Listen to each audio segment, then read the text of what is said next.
하나님의 말씀 누가복음 24장, 누가복음의 마지막 부분입니다.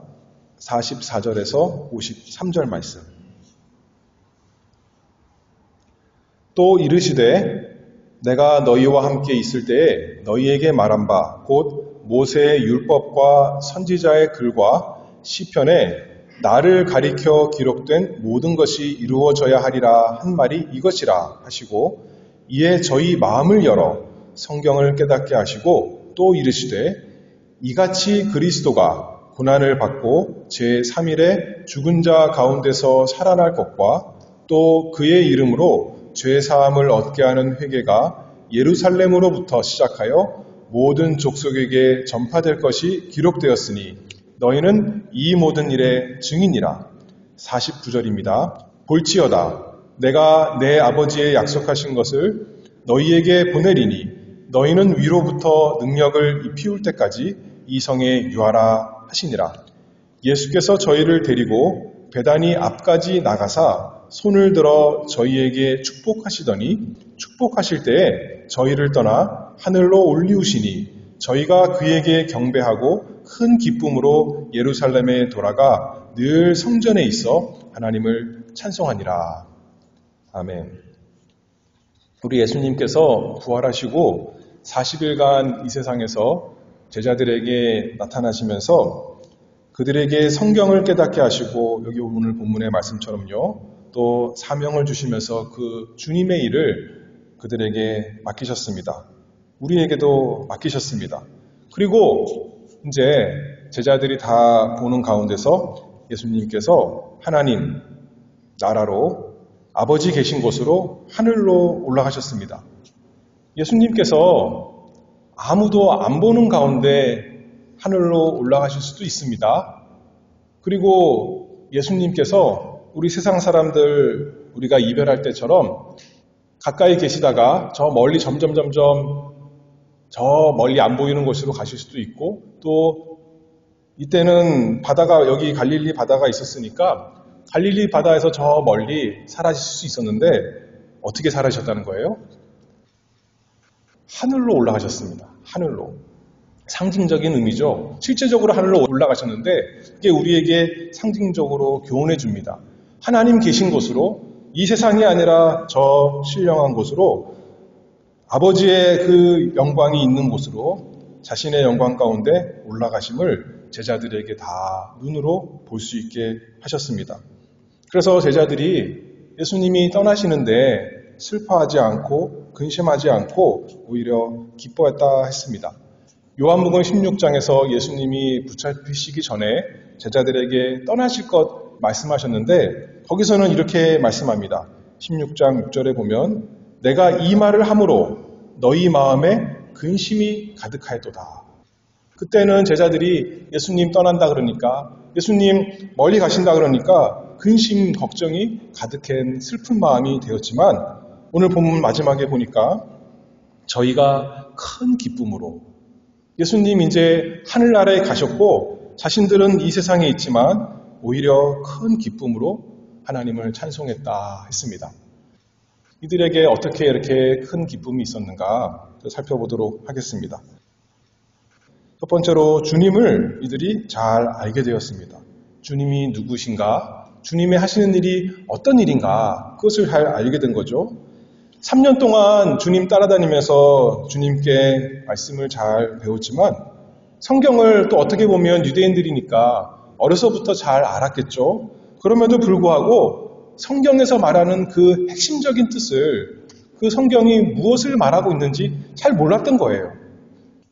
그러나 부활하신 주님을 만나고 주님께서 주님의 십자가와 부활을 성경으로 다 알려주시니까 이제서 주님을 더 잘 알게 되었습니다. 여기 44절 읽어보면 이렇게 나오잖아요. 모세의 율법과 선지자의 글과 시편에 나를 가리켜 기록된 모든 것이 이루어져야 하리라 한 말이 이것이라. 그리고 그들의 마음을 열어서, 예수님께서 마음을 열어주시니까 이제서 그 성경이 예수님께 이루어졌구나 더 밝게 알고 그들 마음 가운데 기쁨이 있었던 것이 분명합니다. 예수님께서 십자가에 죽으신 것이 비극적인 죽음이 아니라 하나님의 큰 성공인 것을, 예수님이 십자가에서 죽으신 것이 예수님이 죄인이라서 죽으신 것이 아니라 내가 죄인인데 나의 죄를 예수님이 다 짊어지시고 하나님께 저주받으셨구나. 그리고 그 하나님께서 예수님의 온전하신 희생제사를 다 기뻐 받으셨기 때문에 예수님 부활하셨고, 이제 예수님이 부활하신 것만이 아니라 하늘에 그 영광 가운데 하나님 보좌 우편에 이제 올라가셔서 앉으시는구나 제자들이 알 수 있었습니다. 성경이 예수님에 대해서 알려줍니다. 예수님을 모르면 성경 박사라 하더라도 성경의 모든 것을 다 줄줄줄 외우고 다 성경에 있는 모든 지식이 있다 하더라도 참된 지식이 아니라 핵심을 모르는, 성경을 이해하는 열쇠가 없는 것이지만 예수님을 알고 예수님이 나의 그리스도이시고 주님이신 것을 믿는다면 이제 성경이 다 이해가 되는 거죠. 다 알 수가 있게 되는 것입니다. 예수님께서, 부활하신 예수님께서도 또 승천하시기에 앞서서 제자들에게 성경으로 알려주셨습니다. 부활의 능력으로 그들의 마음을 열어서 스스로 우리가 우리의 마음을 겸손하게 만들 수가 없고 이해할 수 없고 열 수가 없는데, 우리 눈을 뜰 수가 없는데 예수님께서 부활의 능력으로 그들의 마음을 열어서 예전에 알 수 없던 것을, 깨닫지 못한 것을, 볼 수 없던 것을 보게 하셨습니다. 시편 119편 130절 말씀처럼 주의 말씀을 열무로 우둔한 자에게 비추어 깨닫게 하나이다. 예수님의 역할이죠. 대선지자이신 우리 구주 예수께서 즐거이 능력 있게 우리가 구원에 이르도록, 예수님을 알도록, 예수님을 닮도록, 예수님을 의지하도록 성경을 열어서 제자들에게 풀어주셨습니다. 사도행전 1장 9절에도 예수님의 그 하늘에 올라가신 일이 나오는데, 이 말씀을 마치시고 저희 보는 데서 올리워 가시니 구름이 저를 가리워 보이지 않게 하더라. 구름 가운데로 올라가신 거죠. 예수님이 올라가시는데 우리는 비행기 타고 하늘에 가지만 예수님은 구름 타고 가시는 그런 것이 아니라, 구약의 구름이 무엇인가요? 하나님의 영광을 상징하는 겁니다. 하나님이 나타나실 때 그곳에 구름이 빽빽히 있어서 하나님의 영광을 나타내는 것인데, 예수님이 바로 그 하나님의 영광 가운데 들어가신다는 거죠. 예수님이 사람이시지만, 그래서 우리와 같이 똑같이 육신을 가지신 분이시지만 단지 사람이 아니라 그 구름이 상징하는 하나님의 영광을 가지신 그분이신 것을 제자들이 예수님이 하늘에 올라가시는 것을 보고 더 알았을 것이 분명하죠. 옛날에 예수님 이 당시에는 로마 시대인데, 로마 시대의 황제가 하나님의 아들이다, 그렇게 칭송을 받았습니다.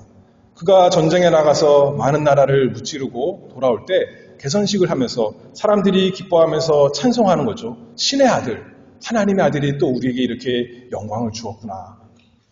근데 여기 하나님 말씀에서는 그런 사람이 하나님의 아들, 그런 사람이 승리자가 아니라 예수님이, 너희가 십자가에서 죽인 그 예수님, 하나님께서 살리셨고 이제 하늘나라로 들으신다.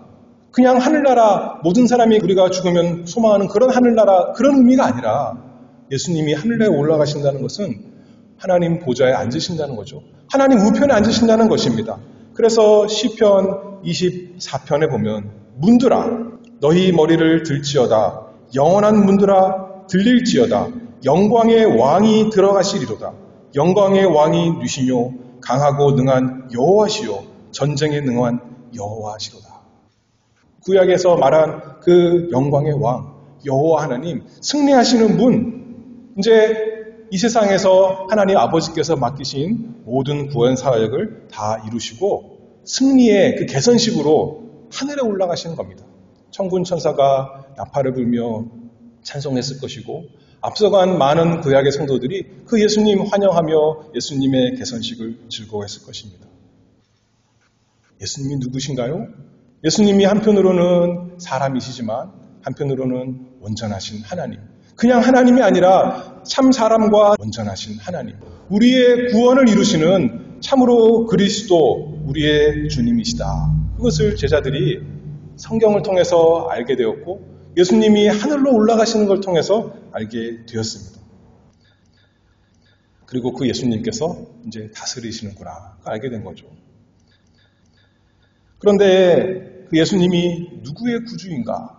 예수님이 하늘에 올라가셔서 하나님 우편에 앉으셔서 다스리는 예수님이 어떤 사람들의 왕이신가? 라고 할 때 예수님은 죄인의 왕, 죄인의 구주이십니다. 죄인에게 복을 주십니다.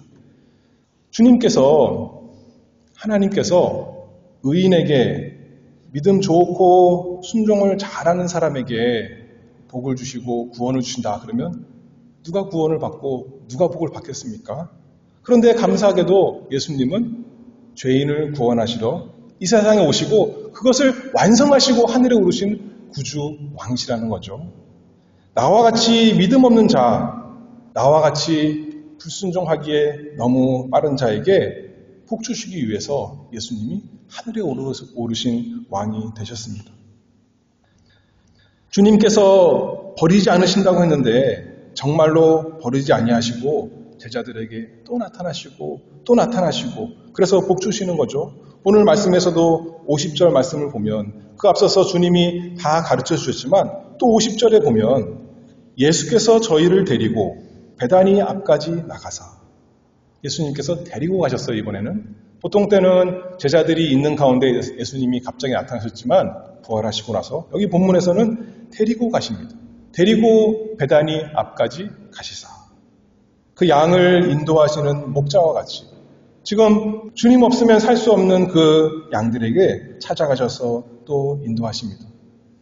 슬픔 가운데 있었던 막달라 마리아에게 나타나셔서 기쁨을 주시고 예수님을 부인했던 그 낙심 가운데 있던 베드로에게 다시 사명을 주시고 믿지 못한다는 그 도마에게 나타나셔서 믿음을 주시고 예수님께서는 그렇게 사랑하시는 자들에게 믿음 없는 자들에게 죄 많은 자들에게 또 나타나시고 인도하시고 데리고 예수님께로 인도하시는 우리 참된 목자이십니다. 한 번만이 아니라 처음부터 지금까지 평생 인도하시는 거죠. 시편 23편 말씀 우리가 잘 알잖아요. 그가 나를 푸른 초장에 누이시며 쉴 만한 물가로 인도하시는도다. 내 영혼을 소생시키시고 자기 이름을 위하여 의의 길로 인도하시는도다. 내가 소생될 필요가 있기 때문에 사망에서 생명으로 옮겨져야 되기 때문에 죄에서 의로 바뀌어져야 하기 때문에 예수님께서 또 찾아오시고 또 찾아오셔서 우리를 인도하여 주십니다. 우리에게 근심이 많은 것, 걱정이 많은 것, 불안이 많은 것 아시기 때문에 제자들에게 계속 찾아오셔서 뭐라고 말씀하셨어요? 너희에게 평강이 있을지어다. 그렇게 말씀하시는 우리 주님이십니다. 우리 스스로 주님께 칭찬받을 것이 많아서 우리가 주님 앞에 나는 복받을 만한 자격이 있는 사람입니다. 그래서 하나님께서 찾아오셔서 주님이 우리에게 복 주시고 은혜를 주시나요? 그것이 아니라는 거죠. 우리는 스스로 생각하면 하나님의 은혜가 있다면 오히려 나는 하나님 앞에 아직도 형편없는 자인 줄 아는데 만약에 내가 잘 순종하면 복 받는다 그러면 하나님 앞에 나아가서 우울할 수밖에 없습니다.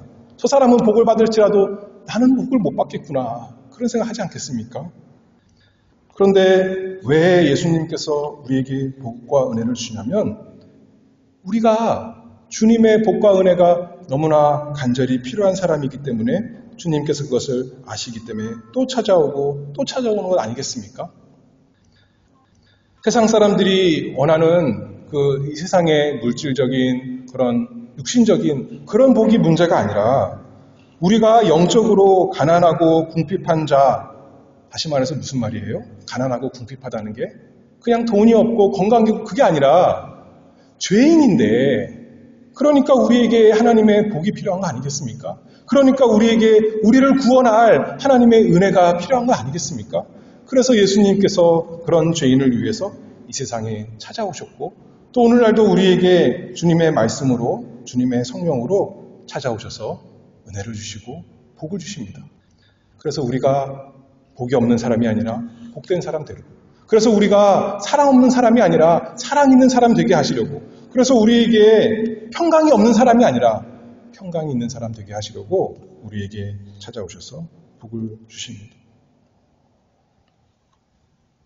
우리가 참으로 극심한 죄인인데 주님을 잘 아니까 은혜 받는 것이 아니라 은혜를 받아야 주님을 알 수 있게 되지 않겠습니까? 믿음이 좋아서 은혜를 받는 것이 아니라 믿음이 없으니까 은혜를 받아야 믿음이 생기는 거 아니겠습니까? 그런 우리에게 주님께서 찾아와서 복과 은혜를 주십니다. 사랑이 많아서 순종을 잘해서가 아니라 사랑이 없고 순종할 능력이 없으니까 이런 한심한 자에게 우리 주님께서 복 주시기 위해서 주님께서 사람 되셨고 주님께서 십자가에서 죽으셨고 주님께서 부활하셨고 주님께서 또 하늘에 올라가셨습니다. 그러니 우리가 이런 주님을 생각하니 얼마나 기쁘고 주님 앞에 경배하는 것 아니겠습니까?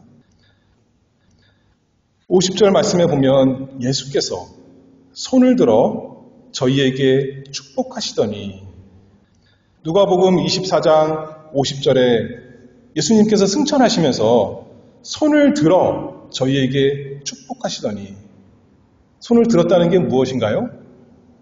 하늘을 향해 손을 드는 것이 아니라 지금 제자들을 향해 손을 드는 것입니다. 백성에게 하나님께서, 주님께서 손을 뻗쳐서 그들에게 복을 주시고자 손을 뻗치신 거죠. 제자들 가운데 그 사람 믿음 좋으니까, 이 사람은 나를 버리지 않고 신앙을 잘 지켰으니까 복을 주기 위해서 손을 드는 것이 아니라 거기에 모여있는 모든 하나님의 자녀들에게, 모든 주님의 제자들에게 예수님께서 그들을 위해서 죽으셨으니, 그들을 위해서 부활하셨으니, 이제 그들을 위해서 하늘에 올라가시니 그들에게 손을 들어 축복하시는 것입니다. 복을 주시는 것입니다. 어떤 사람에게 복을 주신다고요? 내가 잘해서 하나님께 복 받는다고요? 그것이 아니라 예수님 때문에 복 받는다고요.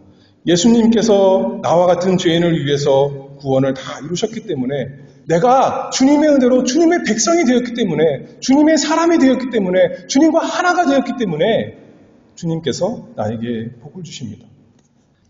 에베소서 1장 3절에 찬송하리로다. 하나님 곧 우리 주 예수 그리스도의 아버지께서 그리스도 안에서 하늘에 속한 모든 신령한 복으로 우리에게 복 주시되. 그리스도 안에서 복 주시는 우리 하나님이십니다. 근데 성경에 보면 하나님을 잘 섬기고 순종하면 복 주신다 그랬는데 그렇잖아요? 그럼 여러분들 스스로 생각하기에 나는 잘 순종했으니까 나는 하나님께 복 받겠구나, 그렇게 판단할 수 있겠습니까? 오히려 하나님의 은혜 가운데 내가 얼마나 형편없는 자인 건 잘 알 텐데 어떻게 복을 기대할 수 있겠습니까? 나와 같은 자에게 하나님이 복을 주실까?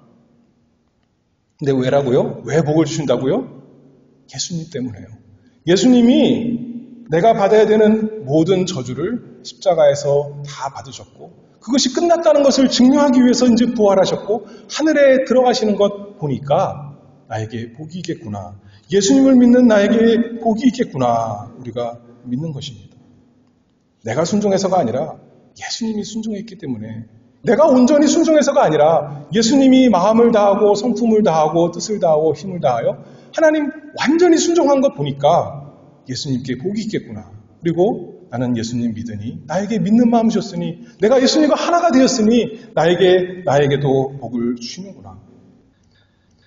예수께서 손을 들어 축복하시니, 예수님의 손이 어떤 손인가요?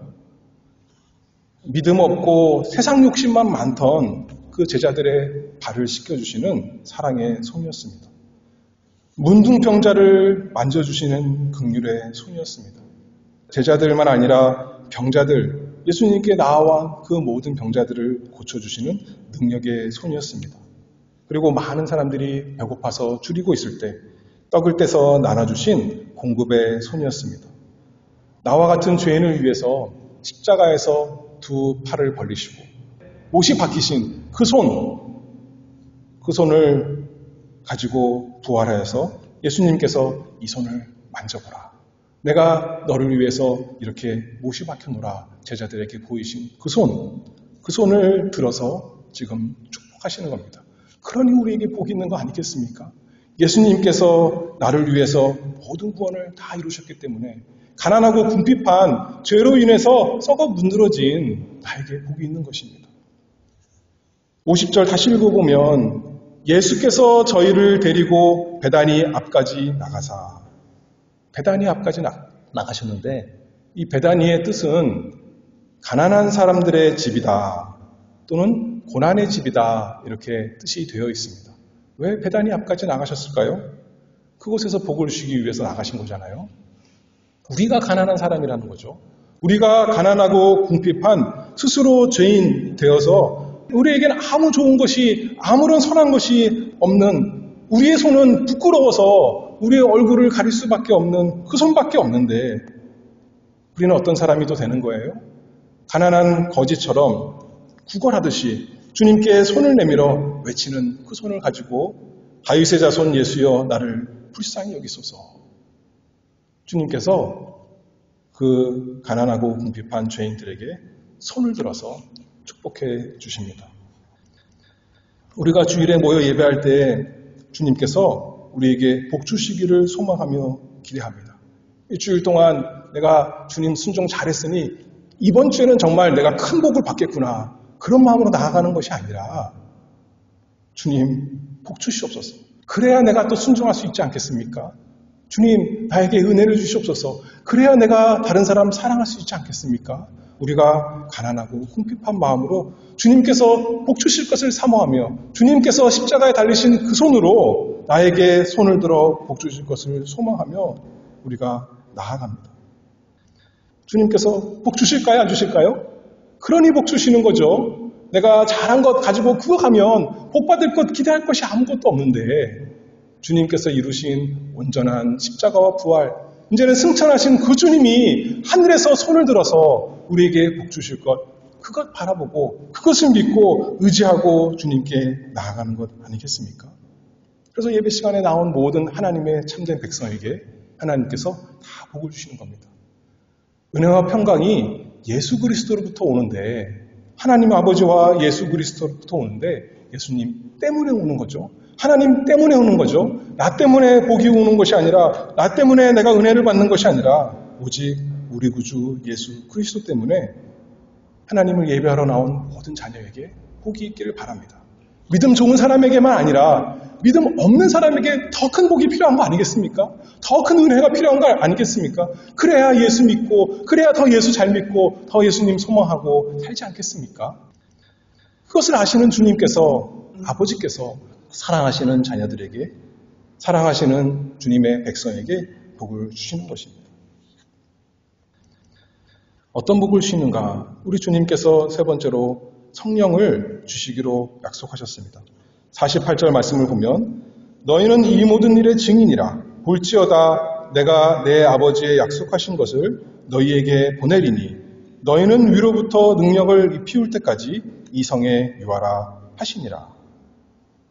우리가 하나님께 많은 복을 구하는데 이 세상에 있는 복 우리가 구해야 됩니다. 왜냐하면 모든 좋은 것이 하나님께로부터만 오니까 하나님께 우리가 건강을 구하고 사업이 잘 되기를 구하고 모든 것이 잘 되기를 평안하기를 구합니다. 당연하죠. 그러나 이 세상에서 그것들이 우리에게 반드시 있다고 약속되지 않았습니다. 예수님의 인생이 그랬고 제자들의 인생이 그랬습니다. 그것은 약속되지 않았어요. 하나님께서 필요에 따라 주실 것입니다. 그런데 약속된 것이 있는데 무엇을 주시기로 약속하셨어요? 성령을 주시기로 약속하셨어요. 요한복음 16장 7절의 말씀을 보면 그러하나 내가 너희에게 실상을 말하노니 내가 떠나는 것이 너희에게 유익이라. 내가 떠나가지 아니하면 보혜사가 너희에게 오시지 아니할 것이요 가면 내가 그를 너희에게로 보내리니. 예수님이 하늘로 올라가셔서 보혜사 성령을 우리에게 보내주신다고 약속했습니다. 믿음 좋은 사람에게만 아니라 하나님의 자녀 모두에게 성령을 주셔서 이제 하나님의 자녀가 되고 또 하나님의 자녀답게 살아가게 하신다는 거죠. 우리 생각에는 예수님이 우리와 함께 육신으로 같이 있으면 좋겠는데 물론 그것이 좋습니다. 우리가 그것을 소망합니다. 그러나 우리 주님께서 말씀하시기를 내가 떠나가는 것이 더 유익하다. 그래서 성령을 보내주시는 것이 더 유익하다. 우리 주님 말씀하십니다.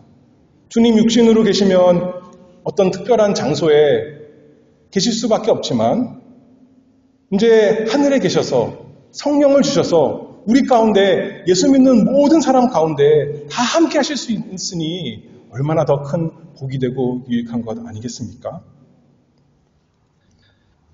그리고 제자들이 이제 또 우리가 그리스도의 복음을 가지고 세상에 나가서 증거하는 일을 하는데 이 세상이 우리를 환영하고 그리스도의 복음을 환영하는 것이 아니죠. 십자가와 부활을 즐거워하는 것이 아니라 대적하고 핍박합니다. 구약에서는 사람들이 고민해요. 괴로워합니다. 왜 의인이, 왜 성도가 고난을 당하는가? 악한 사람은 저렇게 배불리게 등 따시고 잘 지냈는데 왜 성도와 의인들이 고난한가로 부르짖습니다. 그리고 신약 성경에 봐도 세례 요한도 보라 하나님의 어린 양이로다 예수님을 증거한 그 세례 요한도 자기가 감옥에 갔고 나니까 어떻게 돼요? 과연 이것이 맞는 것인가? 예수님이 과연 메시아인가? 의심이 들고 걱정이 된 것이죠. 그런데 성령을 받고 나니까 이제 어떤 사람이 되었습니까? 제자들이. 이제 그런 것이 상관없는 거예요. 예전에는 유대인들이 자신을 죽일까봐 두려워서 문 닫고 있던 사람이었지만 이제는 담대히 나가서 복음을 전하면서 핍박을 받는데도 사도행전 5장 41절에 사도들은 그 이름을 위하여 능욕받는 일에 합당한 자로 여기심을 기뻐하면서 공회 앞을 떠나니라. 주님을 위해서 고난받는 것을, 핍박받는 것을 이상하게 내가 왜 이렇게 고난받는가 하는 것이 아니라 오히려 기뻐하면서 하나님을 찬송했다 하는 것을 알고 있습니다. 사도 바울 빌립보서 4장에 보면 감옥에 갇혀 있는 건데 성도들에게 말씀하기를 주 안에서 항상 기뻐하라. 내가 다시 말하노니 기뻐하라. 그렇게 말하는 거죠. 과연 사도 바울이 빌립보 감옥에 갇혔는데 매를 많이 맞고 감옥에 갇혔습니다. 그런데 밤중이 되었는데 바울과 실라가 기도하고 하나님을 찬미하며 죄수들이 듣더라. 그런 거죠. 우리가 이 세상에 살면서 부자가 되고 성공하고 그러니까 사람들이 야, 참 예수 믿으면 좋겠구나. 그런 것이 아니라 빌립보 간수가 어떻게 예수 믿게 되었어요? 바울은 매 맞아서 감옥에 갇혔는데 하나님을 기뻐하면서 찬송하는 겁니다. 그러니 그것을 보고 내가 어떻게 구원을 받으리올까 하는 거죠. 그때 뭐라 그래요? 주 예수 그리스도를 믿으라. 그리하면 구원을 얻으리라. 나도 죄인이고 너도 죄인이고 우리가 다 죄인이어서 하나님의 저주가 마땅한 사람인데 복받을 사람이 아니라 저주가 마땅한 사람인데 예수님이 나를 위해서 대신 다 저주를 받으셨고 예수님이 나를 위해서 살아나시고 지금 하늘에 올라가셨어. 그러니 그 예수 그리스도를 믿으라. 우리가 증거하는 것 아니겠습니까? 어떤 고난과 슬퍼할 일이 오더라도 성도와 주님의 관계에는 변화가 없습니다. 우리 주님께서 여전히 우리의 구주이시고 우리를 복주시는 대제사장이십니다. 무슨 복을 기대한다고 그랬어요? 우리가 모든 복을 기대합니다. 하나님께서 이 세상에서 우리가 편안하게 살 수 있도록 낙심하지 않도록 여러 가지 복 주시기를 바랍니다. 그런데 그리 아니하실지라도 다니엘의 세 친구가 말했던 것처럼 하나님께서 나를 살려주실 것, 풀무불에서 건져주실 것 믿습니다. 그럴 능력이 있는 건 믿습니다. 그러나 그리 아니하실지라도 나는 주님을 저버리지 않겠습니다. 그 은혜가 그 복이 내게 있게 해주시옵소서. 이 세상에서 어떤 행복과 어떤 복이, 기쁨이 있었을지라도 지금 가진 것이 많이 있을지라도 결국 사람들이 어떻게 되나요? 병들고 다 죽는 것입니다. 하나님 앞에 심판할 앞에 서야 되는 것입니다. 살면서 우리가 이 부활하여 승천하신 주님을 경배하지 않는다면, 주님을 믿음의 눈으로 바라보지 않고 사랑하지 않는다면, 주님께 가난한 심령으로 나아가서 긍휼을 구하지 않는다면 하나님을 대면할 때 주님께서 다시 영광 가운데 오실 때 기쁨이 아니라 슬퍼하며 이를감이 있을 것입니다. 창세기 27장 34절에 보면 에서에게 기회가 주어졌는데 에서가 그 복을 발로 걷어찼죠. 그리고 나중에 와서 아버지께 방성대곡하며 울면서 그럽니다. 내 아버지여 내게 축복하소서, 내게도 그리하소서. 그러나 그때는 늦은 겁니다. 우리는 근데 늦었어요? 안 늦었어요? 아직 늦지 않았어요. 지금이 은혜의 때, 구원의 날입니다. 하나님께 구하십시다. 날마다 우리가 복 받기를 바랍니다. 무슨 복이요? 성령을 통해 주시는 복이 무엇인가요? 성령의 열매가 무엇이라고 했습니까? 사랑과 희락과 화평과 오래 참음과 자비와 양성과 충성과 온유와 절제. 그 복을 내게 주시옵소서. 세상 사람들이 가질 수도 없고 사모하지도 않지만 나는 그게 참 복인 줄 압니다. 나에게 그 복을 주시옵소서. 나에게 사랑을 주시옵시고 나에게 화평을 주시옵고 나에게 기쁨을 주시옵소서. 그래서 이 세상에 나에게 무슨 일이 일어날지라도 내 형편이 어떠할지라도 설사 내가 죽을지라도 내가 복된 사람, 주님의 사랑에서 끊어지지 않을 것을 믿습니다. 마지막 절 보면 51절 보면 축복하실 때 저희를 떠나 하늘로 올리우시니 축복하실 때 올라가셨습니다. 구약에 보면 모세가 산에 올라가서 손을 들고 기도하는데 모세의 손이 내려오면 이스라엘이 지고 손이 올라가 있으면 이스라엘이 이기는 겁니다. 근데 모세는 팔이 힘드니까 손이 떨어지는 거 아니에요? 근데 여기 우리 주님은 손이 떨어지지 않는 손이죠. 만세의 반석, 영원하신 팔. 오늘도 그 주님께서 그 팔을 드시고 우리에게 복을 주시는 겁니다. 축복하실 때 이렇게 손을 들어서 제자들을 축복하시고 손을 내리시고 올라가신 것이 아니라 뭐라 그래요? 축복하시면서 계속 올라가신 겁니다. 그 팔을 상징적으로 말하면 오늘도 우리를 향해서 들고 계시다는 거예요. 우리가 하나님 앞에 잘해서가 아니라 오히려 어떻게 보면 못하기 때문에 복 주시려고 그래야 그 복을 받아야 사랑하는 사람이 되지 않겠습니까? 그래야 그 복을 받아야 화평이 있지 않겠습니까? 그래야 그 복을 받아야 우리에게 기쁨이 있지 않겠습니까? 주님께서 오늘도 우리에게 손을 들어서 우리를 위해서 죄인을 위해서 십자가에 달리신 그 손을 들고 우리를 축복하십니다. 주님께서 그 손으로 우리를 붙들고 계십니다. 그러니 그 손 안에서 평안과 안정과 기쁨이 있습니다. 그러니 제자들이 이제는 기뻐하는 거죠. 기뻐서 여기 보면 뭐라고 그랬어요? 돌아가서 이제 하나님께서 주신 약속을 바라보면서 주실 약속 이루어질 것 바라보면서 이제 찬송하며 하나님을 예배하는 사람 되는 겁니다. 우리도 그런 사람 되기를 바랍니다. 성령께서 우리에게 주셨지 않습니까? 믿음으로 나에게 그 복이 있는 것을 알고 주님께서 나에게 오늘도 날마다 복 주시는 것을 알고 더 성령의 열매가 풍성히 맺게 주님 저에게 복 주시옵소서 구하는 그 복이 있는 우리 교회 되기를 바랍니다. 기도하겠습니다.